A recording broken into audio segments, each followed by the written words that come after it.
শাহ সাহেবের মসজিদ বাংলার মুসলমান ও জাতির এক আধ্যাত্মিক অনুপ্রেরণার নাম।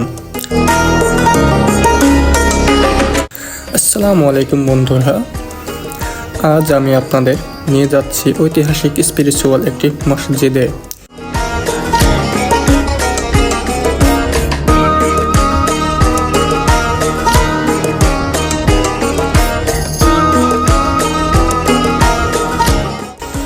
এটি হলো ঐতিহাসিক শাহ সাহেবের মসজিদ, যা কুমিল্লার 14 গ্রামের মানুষের আধ্যাত্মিক বিশ্বাস ও আস্থার প্রতীক। শাহ সাহেবের মসজিদটি বাংলাদেশের কুমিল্লা জেলার 14 গ্রাম থানার 8 নং মুন্সিরহাট ইউনিয়নের বাহেরগড়া গ্রামে অবস্থিত। এই মসজিদটির ইতিহাস প্রায় 722 বছরের পুরনো ইতিহাসের সাথে জড়িত।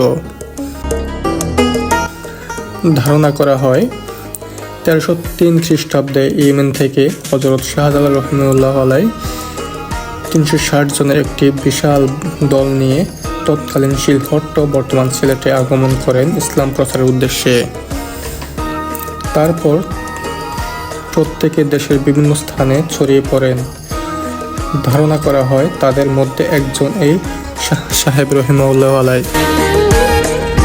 তিনি তার সফর সঙ্গীদের নিয়ে এই এলাকায় আগমন করে দিনের দাওয়াতের পাশাপাশি বসবাস শুরু করেন।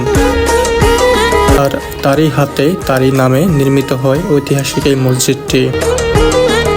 তার এই আধ্যাত্মিকতার ফলশ্রুতিতে সারা বাংলার মানুষ এই মসজিদে নিয়ত করে বিভিন্ন ধরনের দান করেন। জনশ্রুতি অনুযায়ী অনেকের মনোবাসনা পূরণও হয়েছে। প্রতি শুক্রবারে দেশের বিভিন্ন স্থান থেকে মানত করে মসজিদটিতে জুমা নামাজ পড়তে আসেন দেশের শত শত মানুষ।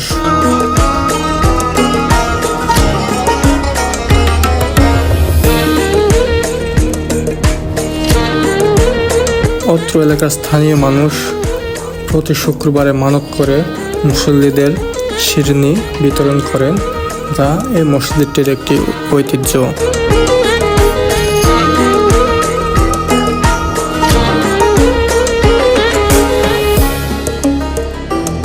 মসজিদটি আমার বাড়ি থেকে মাত্র 2 কিলোমিটার দূরে অবস্থিত।